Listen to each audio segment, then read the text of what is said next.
The opinions shared on this show reflect those of the individual speaker and not of any 12-Step Fellowship as a whole. And though we discuss 12-Step Recovery and the impact it had in our lives, we do not promote or endorse any 12-Step Anonymous program. It's time for the Share Recovery Podcast, where we bring you amazing life-changing success stories from addicts and alcoholics all over the world who share their inspiring journey in recovery. And now, here's your host, O. On today's episode of the Share Podcast, Randal, now 29 years old and 1 year sober, takes us through her unbelievable 14-year history of excessive alcohol and drug abuse. You don't want to miss this episode. Hey, Randal, thanks for joining us. Hey, thanks for having me. It's great to have you on the show today. How you feeling? I'm feeling awesome. Oh, that's great. You ready to get started? Yeah, I'm ready. Excellent. So, Randal, let's dive right in. Tell us about how your life is today. Your hobbies, what you do for a living. Take us into your normal daily routine, including recovery. All righto. My daily routine for living now is I'm actually embarking on a new journey. I've just been hired on teaching English with an online company, English Town, that's based out of Sweden. It's pretty cool, actually. My mentor is based in Shanghai, so it's an interesting dynamic. Really, whenever I wake up in the morning, I try to put the consciousness to change in my mind, because on my own, I don't necessarily always make the right decisions. But if I constantly have that consciousness to change, fresh and in my face, I'm able to do the next right thing for my recovery. I wake up, I have my coffee, which is definitely a must. And then I do some type of yoga or stretching. It's actually something new that I've started doing recently, is trying to have a daily routine as far as stretching, meditation, and just kind of getting grounded and set for the day. I want to have a daily routine like that would be just the same as like getting up and taking a shower. I want it to be that habitual. From there, my job is online, so I spend a lot of time in my house, and I've actually embarked on cooking lately. Really? Yeah, I'm big into the whole like leafy greens and raw foods and, nothing processed. It's kind of a fad that's going on right now, and you know how that is. One time it's Mediterranean diet, it's Atkins, it's this, but I'm really trying to take a healthy approach in what I'm putting into my body. So a lot of time cooking, a lot of time planning recipes and checking out new stores and finding different foods. And it's really become quite a passion of mine, which I can tell you a year and a half ago, all I could make was scrambled eggs. And now I'm making like raw vegan desserts, and I make my own almond milk coffee creamer, and Ooh. Yeah, so it's really great. I spend a lot of time doing that. I don't know, it's just kind of where I get my groove and my flow. Well, we have a lot in common, except that I don't cook, but I am a foodie, and I like to eat. So everything you've just been talking about, I would love to try. Yes. Well, good. That's exciting. I love hearing people venturing out and trying new things. And of course, it's only because of recovery and a newfound way of living that we can do all these things. Otherwise, we'd just be, sitting at home getting fucked up. Exactly. All right. Okay. So, Randal, tell us how much clean time you have and when your anniversary date is. Okay, I have about a year and 4 months. My clean date is December 14th of 2013.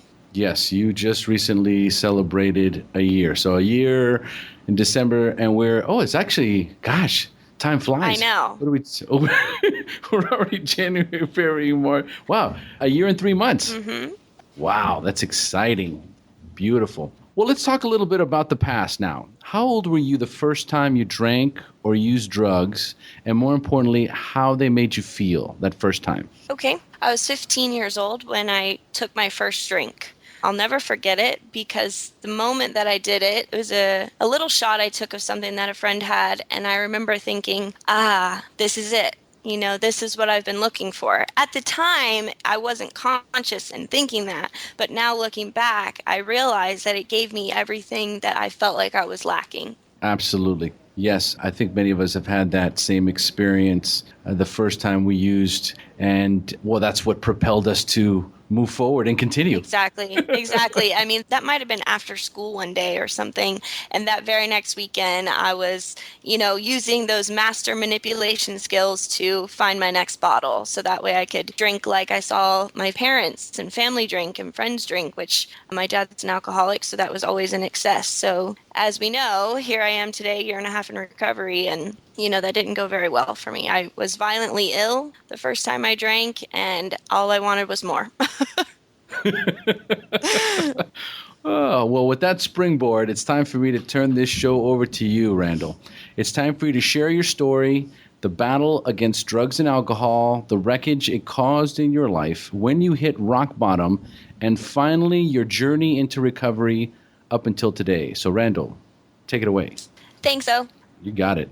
I am Randal. I'm an alcoholic and an addict. I'm 29 years old. I was born in Tampa, Florida. Throughout, I don't know, I would say about the first 15 years, I lived pretty much in the country, out in the middle of nowhere. My dad was an alcoholic. I have a younger sister. She's 4 or 5 years younger than me. And my mom was kind of always the glue that held the chaos of my family together. Throughout, my last 29 years, I'm 29 years old, like I said, I moved around Florida a lot. I worked my way down towards more like the big city. I went through Fort Myers, Fort Lauderdale, ended up in Miami. I just was making a lot of geographical fixes because I thought that being someone that was kind of out in the middle of nowhere in the boonies, everyone was better for me. I thought I had to have this persona as being like a city girl to fix whatever problems I had.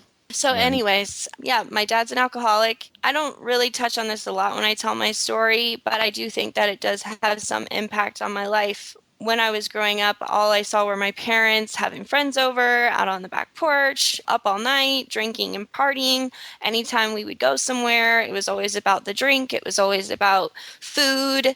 And that's kind of how we had fun. Now that I have this different mindset, I see families now that go hiking and camping and those kind of outdoorsy activities that we never did. Yep. And I realized how much I just didn't see the other side of what else there is out there besides the partying and the drinking. So I do think that kind of laid the groundwork for my family dynamic, which was very chaotic. There was always somebody in my family fighting. If it was me and my sister, if it was my mom and my dad, if it was me and my mom or my mom and my sister, it was always just this anger, this chaos, and this passion. That's one thing I will say is that my parents married, or not married, but got together when they were in high school. And they had this passionate love for one another. They didn't necessarily have structure or money or like a sound household, but they loved each other. But that passion on the other side was also filled with a lot of anger because everyone was just trying to keep it together. And we couldn't. We were splitting at the seams. Throughout my family dynamic, as long as we looked good on the outside, as long as my mom could doll us, me and my sister up, and my dad could sober up for the day, and we'd go out to family gatherings or what have you, then we were okay. So there was a lot of, I guess you would call it a closed family system because everyone in the family kind of knew my dad's situation. He's always kind of been the troublemaker. And yeah, so everyone knew, but we didn't talk about it. We didn't talk about the fact that my dad had a problem. We didn't talk about how it was affecting his immediate family, his children, his wife, how it was affecting his family, his parents, brothers. And I think that keeping that close family system really taught me how to stuff my feelings, how to pretend like things were okay, and that there was something wrong, but I really didn't talk about it. I didn't know what it was, and so I think I internalized that towards myself. I can say that I think I've been an addict and alcoholic since the time I was very young. I always did everything in extreme. I say this often. I learned how to do a headstand when I was like 4 or 5. And for like the next 3 years of family home videos, I'm on my head, like everything in excess. My mom said I would sit and watch TV for like 2 hours in the afternoon upside down on my head in a headstand. Yeah, my face bright red like a tomato. So I don't know. That was me, everything in excess. I'm trying to picture you upside down. All red, and now are you getting like one of those little buzzes? I must have been getting a natural high there, a little freebie. So yeah, that was kind of the family dynamic that I had. My parents divorced when I was about 16, and my dad disappeared. My mom didn't work. My dad was kind of always the breadwinner, and his alcoholic crazy way that he could be. He did love us. He did try his best. And my parents divorced and my dad ran off with another woman. Ooh. And it was actually my neighbor at the time. What? Yeah. And now, crazy enough to say, my dad had an affair with my neighbor, and now my mom is with her husband. So they switched partners. This is fantastic. Oh, I love it. And these are the days of our lives. Yes, it really This is. Priceless soap opera. Oh my God. Oh wow. Are they still together? Everyone's still together. Yep. My stepdad used to be my neighbor, and when I go to see my dad, he lives right next door to like our family home, which is just bizarre. So it's strange. Yeah, it's very strange. I go see my grandparents and she's there, so my stepbrothers are like immersed in my family. It's just very strange. But it is what it is, and everything worked out for the best. And my stepdad's been an amazing person in my life. He had that structure that we were lacking, that support, that sanity that a lot of us alcoholics don't have. So anyways, as I said earlier, I was 15 years old when I took my first drink, and things changed for me after that. I started driving, and before I left the house, I already had a plan of who was going to go to the store and buy me beer, or what store I knew I could go to and buy alcohol underage. And I had like a little cooler in the back seat behind my seat where my alcohol was. I had to have it. My friends would always say, like, why do you always have to have beer? And I'm like, I like it. I'm a party girl. What do you mean? What's the problem? How old were you when you first started putting this little cooler back in the car? 16. Wow. Yeah. At the time, I thought I was grown. This is awesome. So quickly after I started drinking, I dabbled in drugs. There was the cocaine champagne thing. There was a lot of drug activity going on. Every weekend I was using and drinking. My parents would give me one night during the week where I could go out with my friends, and I would go out and get as hammered as I could, pass out for an hour so I could drive home, and then get up and go to school the next day, which I often didn't do. I'm a really good student when I go to class. So at one point, my parents pulled me out of school to put me in a private school so I could stop skipping. And I had this bright red Firebird. And so I'd still try to skip, but the private school was so small. There were only like 6 students that drove, and my car's this bright red car. I'd walk out, and then on the intercom, they'd be like, "Randal Williams, please come to the principal's office," and I'd be like, "Oh, I'm just putting my books in my car. I'm not trying to leave." So problem child. Dude, how cool is it? You had a bright red Firebird? I know. Dude, that's awesome. That's every guy's dream. I know, right? My dad loved it. So jealous. It was great. You didn't have any brothers? No brothers, but I was kind of like my dad's son. There it is. There it is. Wow, I love it. It's the typical, I partied, I would change from one drug to another. I would always have the drink as my buffer. That's how I would go to places and not feel awkward. That's how I felt like I could be myself. It really served a purpose for me.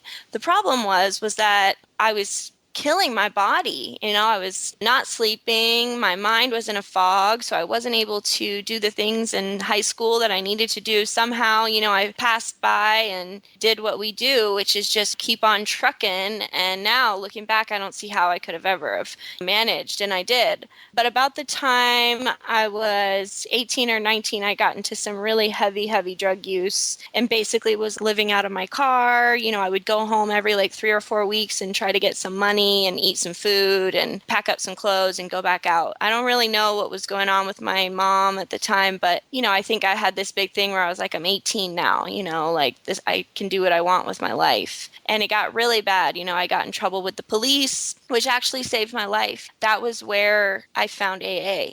I was on probation. I'd gotten arrested a couple times, pretty close together. That was my first bottom, I would say. I had to do AA meetings as a part of the probationary terms and conditions or whatever, and then I could get the charges dropped. So I went to AA, and when I walked in and I heard everyone talking, I was like, oh my God, these are my people, I get it. We're the same, but, I don't have a problem. I just like to party. So I loved the meetings. I loved hearing the people talk, but I just wasn't ready to surrender and admit that all these problems that I had in my life, not finishing college, getting in trouble with the police and family drama and not having a job and just one set of drama after the other, I didn't think they were directly related to my alcohol and drug use. Right. At one point, I did try to clean it up. I think the AA program did help me in that sense. I was like, okay, I'll stop all drugs, but I'm just going to drink. So I went back to college, and then, I was like, oh, I'm in college. It's okay to drink every single night and be hungover every single day. That's okay. Yep, of course. I was managing a barbecue restaurant at the time, and I was standing in the back of the kitchen, and I go, man, I feel like shit today. And they're like, Randall, you feel like that every day, all the kitchen guys. And I was just floored. So I went and got a bag of some goodies and a beer out of the front and locked myself in the office and got fucked up. Is it okay to cuss on here? Sorry. Oh, fuck yeah. Okay. You obviously didn't hear Sophie's story. No, I didn't. Wow. You go, girl. So, yeah, I mean, the same. It's the not accepting. It's the not being ready to admit. It's the denial, not really seeing the problem. But I hated myself. I couldn't keep anything together. And everyone would say to me, Randall, you have so much potential, but you don't use it. And I'm thinking, what potential and how the hell do I use it? I couldn't see it. I didn't know what they meant. But things took an ugly turn for me when I was introduced to the whole pill mill scene in Florida that was very big at the time. And What? Pill mills, like the Oxycontin, the go to the doctor and ask for a script. And basically doctors and pharmacists were drug dealers in Florida. And that was a huge epidemic that was going on for the past, 5 to 10 years. And It's called the pill mill? that's what the doctor's offices are called. It's a pill mill. I mean, you go in there, there's like 200 patients in the room. Everyone's trying to get in for their appointment. You pay $200. The doctor gives you a script. You walk out. This might be the tagline of your Yeah, show. this is going to be it. I like it, man. The pill mill. It's good. I mean, it looked like a probation office, I mean, everyone's smoking cigarettes and, it looked like either an NA meeting or like the probation office, Oh my God, that's crazy. What year was this? Oh, God, I was like 23. So this was about, God, how old am I? This is like 6 or 7 years ago. God, you're such a baby. I feel so old. I'm thinking, what is this, the 70s? I wasn't even born,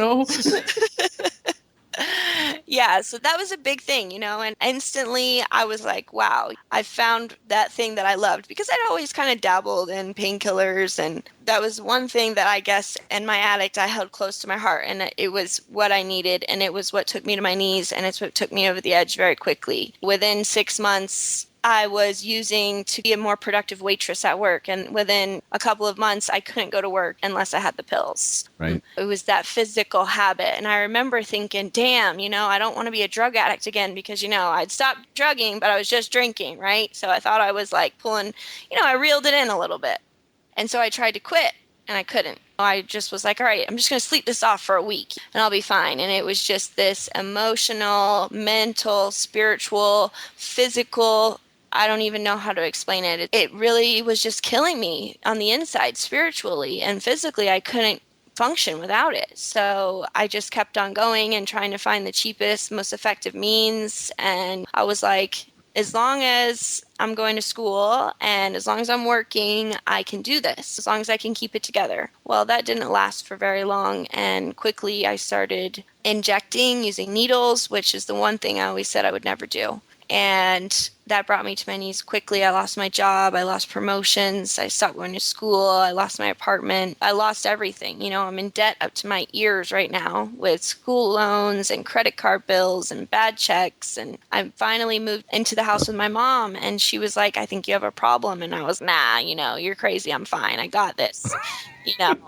I'm good. The denial. And I also didn't want to admit I was just so ashamed. And I remember all the things I put my mom through when I was in high school. And I was really awful. And I really had reeled it in for a couple of years. And she was finally happy again. And I just didn't want to break my mom's heart again, and that's what it felt like to me, admitting my problem. But I think that I had it backwards there. I know I did, that my mom just wanted me to be healthy and happy. So finally I admitted it. I said I wanted help. And, I tried the methadone clinics and, I tried to do it on my own. And I realized I couldn't do that and that I couldn't stop and I needed to be locked up somewhere. So I went to rehab for the first time in November 2012. I was in rehab for 30 days.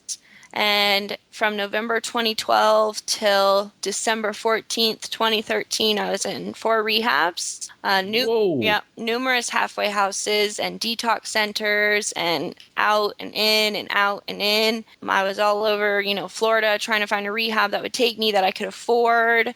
I was trying to get clean, but I didn't know how to do it. I just don't think I had the capacity at that time to see that this was life or death, that this wasn't something that I could manipulate to make work for me, that I had to give myself wholly to the program and to the fact that I was an addict and an alcoholic. And I couldn't conceptualize that. And then at one point I remember saying, I've got to do this. I don't want to keep living like this. I didn't have any money and I had this terrible habit, and that just doesn't go together. At one point I did say, if I have all the money in the world, maybe I could just keep using. But the way my life is today, that's not the case. I'm in such a better place. I think we've all been there, all right? That whole, if I just had enough money, I could keep this run going forever. Mm-hmm. Just sick. I know. It is. So that's kind of it. I really wanted it. I couldn't get it. I really wanted it, but I didn't know how to get it, or I wasn't there yet. It took me like 4 relapses to really see myself and to see my addiction. The first time I went to rehab, I thought I just needed to kick this pill habit. I was like, I'm definitely still drinking. I never even considered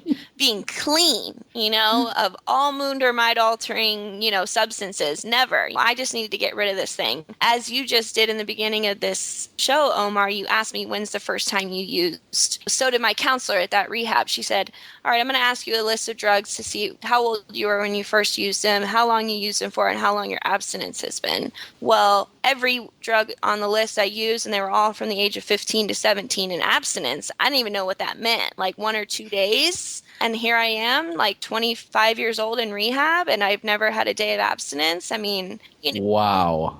It's a rude awakening, huh? It's a rude awakening. And I remember sitting on the phone that night calling my mom going, holy shit, I'm an addict. Like it was this big shock. Your mom's like, oh my God, Yeah, really?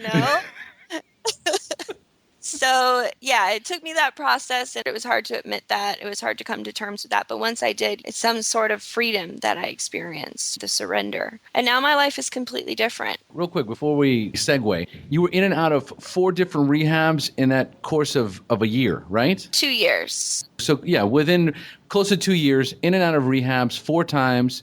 All right. And you said you were doing intravenous drugs. What were you on heroin? Was it Oxycontins? What was it that you were doing? Any opiate, heroin, Dilaudid, Oxycontin. It didn't matter. Right. You were looking to detach from the earth, for X amount of time. Yeah. Basically. I mean, I wanted to be completely numb. I didn't want to feel anything, I mean, towards the end, I started to use some crack and do the whole speedball thing, but really opiates, they were my thing. That was the line I crossed, and that was it for me. It was the opiates. That's the high I wanted. Nothing else mattered at that point. I mean, I would fight with my family and beg them to give me money just because I was sick. My mom would do it. At the time, I was dating a guy that had a small son that we were in custody of 50% of the time, and I would fight in front of Dylan, which is his son, because I wanted money, because what he gave me wasn't good enough. I would round up all this money and fight with everyone and just run rampant to get the drugs, and I would get them, and it would never be enough. So I would start the process all over again of how I can manipulate, how I can make people feel bad, how can I steal from my mom. All my credit cards when I came to rehab were like cut up on the sides because my mom had to put a lock on her door because I would steal from her, and I would be picking the lock with my credit cards, popping the door open, and be stealing money out of their room. I mean, that's definitely the wreckage. That was my rock bottom. Wow. That is very, very heavy. Yeah. So, I mean, moving forward, I came to rehab in Costa Rica in June 2 years ago. So what year is that? 2013. I think so. Yeah. That sounds about right. We're in 2015 right now. You've got a year, a little over a year. Yeah. Close to 2 years. Yeah. So it's 2 years ago in June, which was 2013. I came to Costa Rica. I found this rehab here, Costa Rica Recovery, because I knew it was the only one that was cheap enough and had 90 days. And hey, I'm going to Costa Rica. Sounds great for me. Really, when I got here, I found a very strict program, but that also allowed me to not just be locked up in some place for 30 days and then peek out into the world sober and clean and freak out. So it really was the program that worked for me the rehab and the meetings, I was required to get a sponsor. I was required to go to meetings every single day. And that's what the program suggests. And I thought I could get sober and clean and not work the steps or get a sponsor because that was just too damn scary. I don't want to have to ask someone to be my sponsor. That's just awkward. That's the way my mind tells it to me. So I did. I got a sponsor. I worked the steps. I got hung up on my fourth step. A lot of people say that fourth step's scary and that people have relapsed. I don't know if I necessarily agree with that. I think that somewhere along the way, I lost that consciousness to change. That's something that I'm really big on right now, which is that it's a daily maintenance that I have to do to keep my sobriety. That's what I have to focus on every single day. Yeah, I need a job. Yeah, I got to pay bills. Yeah, I need food in the fridge. And I have to do all these responsible things like actually clean my apartment and take a shower. But, meetings, sponsor, those are the things that I have to do to keep my sobriety and to keep this clean time that I've finally been able to put together. So back to the rehab. I was there for 90 days, moved to the halfway house after for 3 months, relapsed 2 weeks prior to picking up 6 months. I went out for 3 days. And it was over the weekend, and Monday rolls along, and I'm like, okay, I can start calling my family to manipulate to get money so that way I can go try to cop more drugs, or I can go back to rehab. And so I told the rehab what had happened, and I went straight back for another 45 days and moved back to the halfway house for about a month or two, got a job, got my own place, which I have now, and I've lived here for about a little over a year. And, I pay my rent every month on time. I have cable, electricity, internet, water, and nothing ever has been shut off. So my place is clean right now. I have groceries in the fridge. It's a completely different lifestyle than what I had because I can tell you I would have spent my money on drugs or alcohol before I would have bought food for my fridge or paid my cable bill. Really, the main thing I needed was electricity and water. Rent, that didn't even matter because it might take them a while for them to kick me out.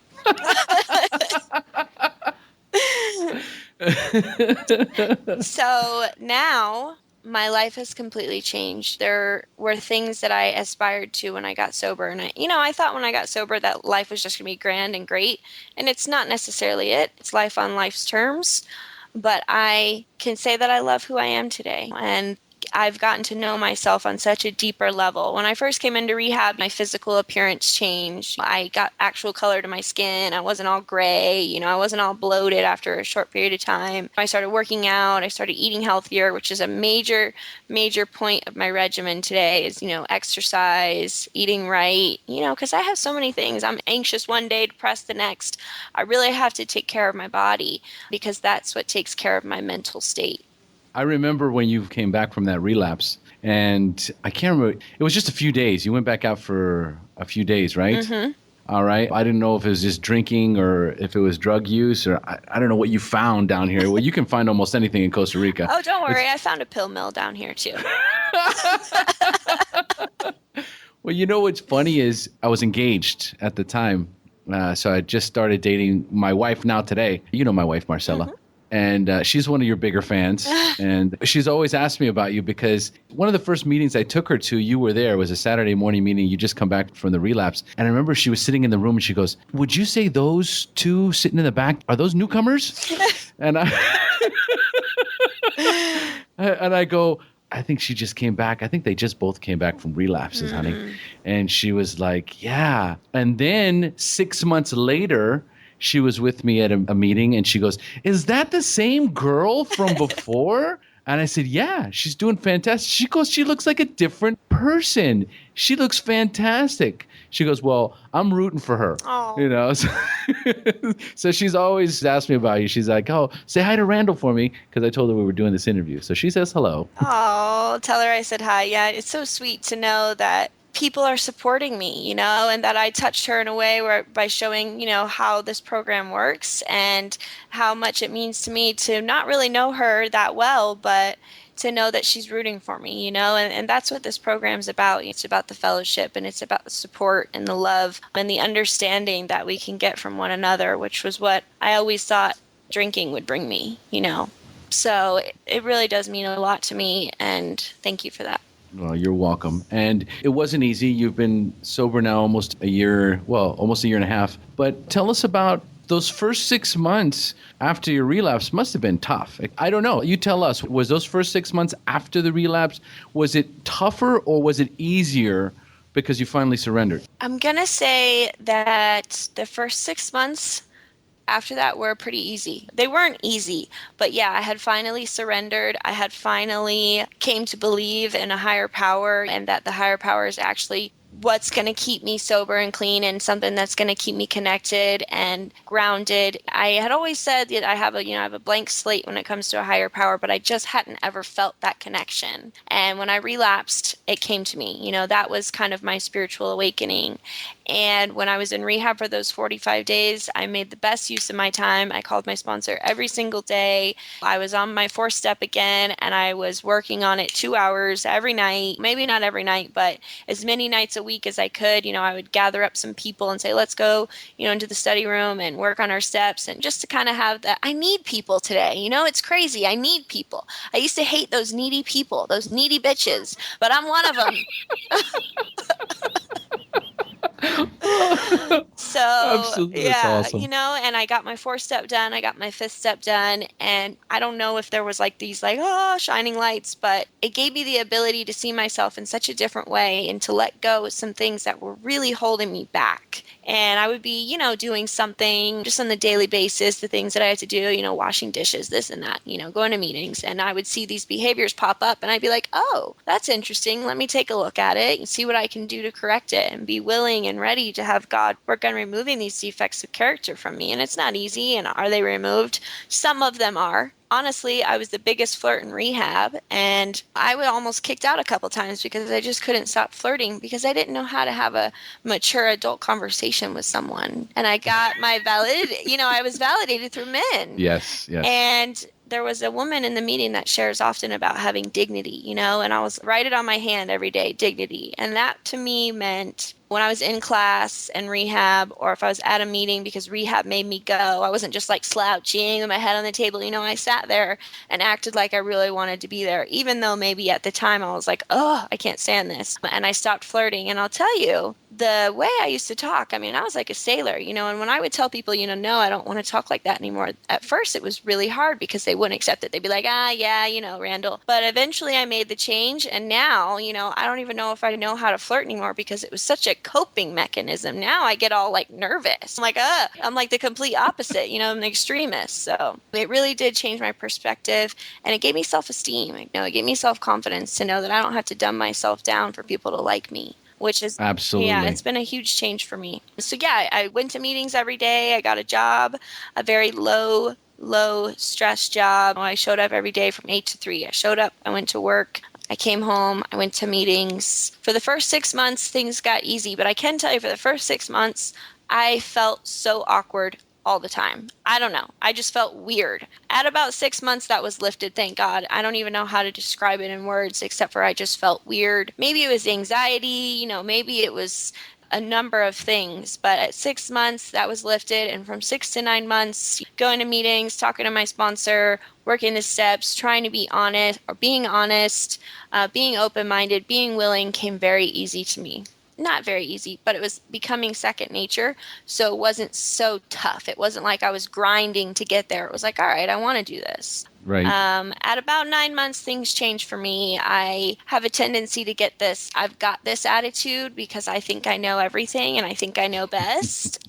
And I really went into a slump. I kind of moved away from the meetings. I wasn't going to as many. I was missing meetings more often. I was in a new job that had me traveling all over Costa Rica. So, I was with coworkers that were drinking. I was, being out late, and really wasn't good for my spiritual connection and for my spirituality. And I couldn't really see that because I needed this job so that way I could be somebody. And I picked up my year, told my story for the first time ever, and I was a mess. I was a complete mess, so it hasn't been easy. I don't really ever do things exactly the way I'm supposed to, but I do it to the best of my ability. And when I'm not, I know that as long as I don't pick up, I can get back on that beam. Absolutely. Yeah. So I got fired. There you go. That'll get me right sized. I got fired. That does. I I got fired. Why'd they fire you? Well, I had been suffering with these like depressive states, which may be related to my recovery, those ups and downs, but mine were pretty intense. I would like not be able to get out of bed for a week. And I was in this new job where I was working from home and just being at my house. I don't know. I didn't have the skills that I needed to. I don't know. I just let things slip. I couldn't keep it together. I was bumbling along, trying to do my best, and I wasn't asking for help. I wasn't telling people, I'm drowning in this job right now. I need help. I can't keep it together. I was trying so hard to keep it together and put that picture on outside of me, that facade that says, I'm okay. I got this. I'll figure it out. And I got fired, and it was the best thing that ever happened to me. Okay. It really was. And that's where I've really found my spirituality. I was saying when I went to rehab physically, I changed through the steps and, through the daily maintenance, mentally and emotionally, I leveled off some. And now my spirituality has just skyrocketed. I think I'm in that phase where spiritually being open to the universe, whatever energies are out there, whatever is supposed to happen will happen and is meant to happen. And I'm exactly where I'm supposed to be. And that's something that's really big for me lately. I go to like 8 or 9 meetings a week now. What? Yeah. Wow, that is impressive. Yeah, I chair a meeting. I'm sponsoring people. I had 3 sponsees a couple weeks ago. They've all moved on, so now I'm down to 1. But I'm really, I love being a sponsor. It's when I really feel on the beam. I really hope I'm helping these girls, but I love being a sponsor and I love giving back. I wish I had the words to give to the girls and the feelings that I feel now, having some time put together. If I could bottle it up and hand it to them, I would, but I can't. So all I can do is share my story with them as I am with you now.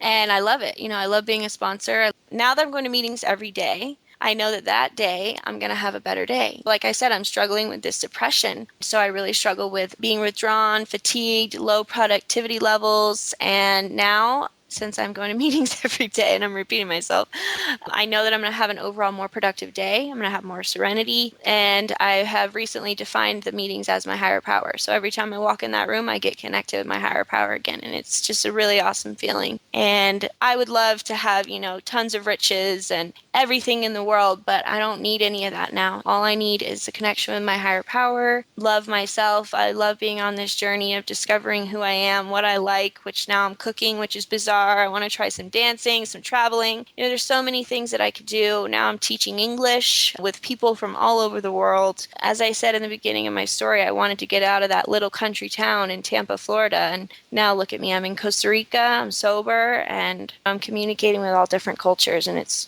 really just been a great life. I think that's it, guys. And that's my story. And that's my story. That was awesome. I knew it was going to be awesome. Oh, Randal, thank you so much for sharing your experience, strength, and hope with us. Thank you. That was thank you. It was an amazing story and absolutely inspirational for all of our newcomers. The thing that I noticed the most when doing these podcasts lately is that when you're under 5 years clean, your level of awareness and your passion is heightened.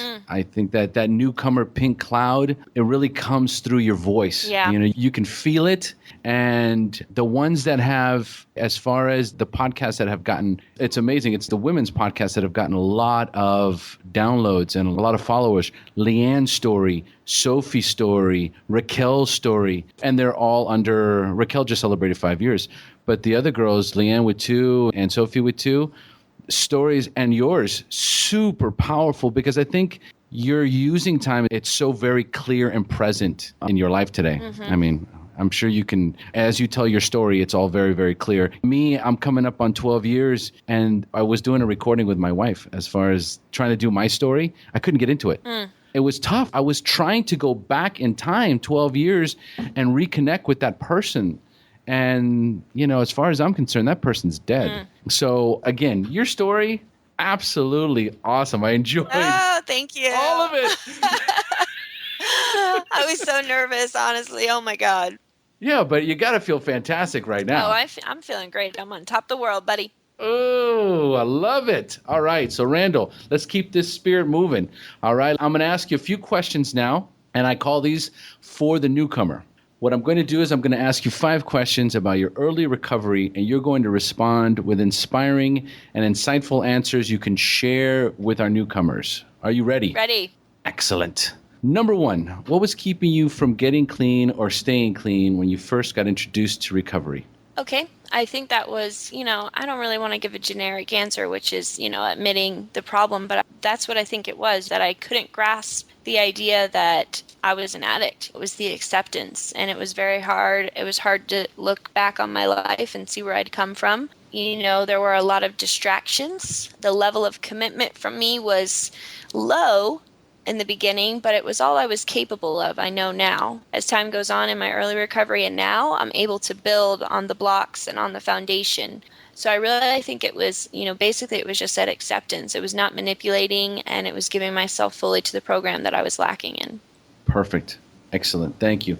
And number 2, at what point did you have a spiritual awakening, that aha moment in recovery when you accepted that you were powerless over drugs and alcohol, but for the first time had developed the hope that you could recover? The first time that I developed the hope I could recover, when I relapsed this last time, I had completely hit my last rock bottom that I was capable of, and I wasn't sure if this program was for me. I said to myself, maybe I'm that, one person that this program isn't going to help. And so I just prayed, and I just prayed because I didn't know what else to do, and I didn't want to keep going on the way I was, but I didn't know how to get out of it. So I immersed myself in the program. I quickly got back to my 4th step, and I did my 4th step, and it showed me that the baggage I was carrying around for so long, I didn't have to hold on to anymore. I could let it go.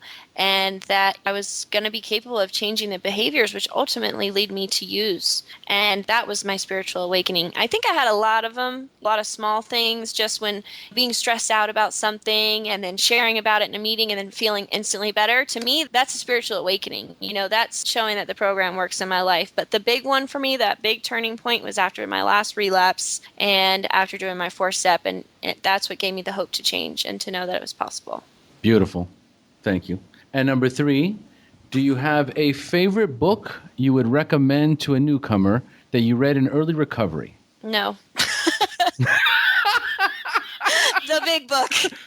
No, wait, I got to think about that one. No, I got some books. I read The Living Sober. I read the 12 It doesn't have to be 12. I don't have looking through a new pair of glasses or something cool, but just the basics. Let's move on. Sorry. Wait, hold on one second.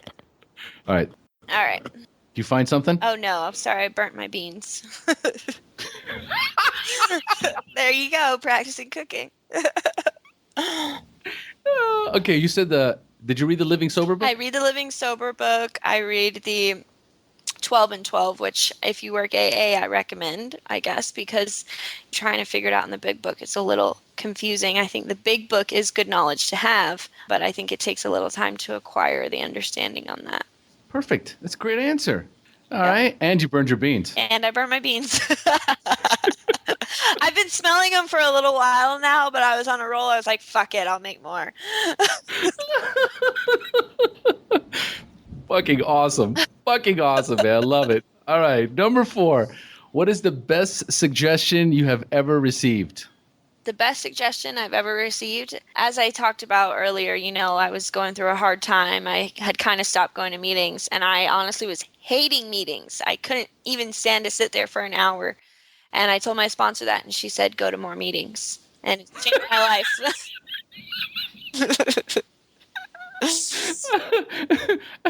That's the one where that's like, so, when can I stop going to meetings? Yeah. Okay. As soon as you don't want to stop going to meetings is when you can stop going to meetings. Exactly. Yeah, something like, I can't even remember. As soon as I don't know. As soon as you like going to meetings, you can stop going to meetings. Or as soon as you want to go to a meeting, you can stop going to a meeting. Yeah, I remember something like that. Yeah. But yeah, that suggestion was like, God, I'm fucking tired of going to meetings. All right, well, you need to make more meetings then.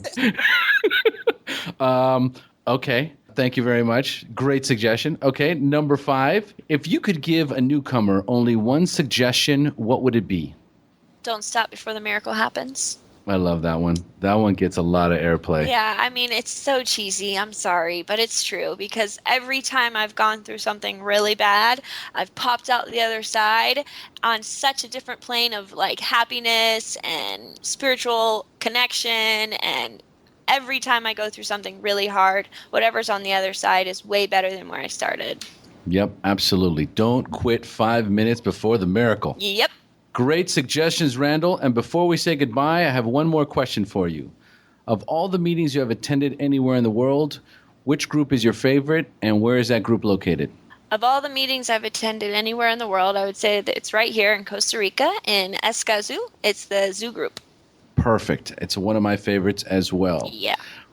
All right. Well, we have reached the end of our show. Thanks for joining us. And as we say in Costa Rica, pura vida. Pura vida. Thank you for joining us on the Share Recovery Podcast. To check out the show notes page on this interview or to thank our guests for sharing their story, go to www.thesharepodcast.com. While you're on the website, don't forget to sign up for our free newsletter to stay up to date on the latest news, podcasts, and interviews. Want to be one of our guests and share your story? Then go to our website and click on the Share Your Story button. We share our inspiring recovery stories every Tuesday, so subscribe to our show on iTunes or Stitcher Radio to get your free weekly download. We'll see you then.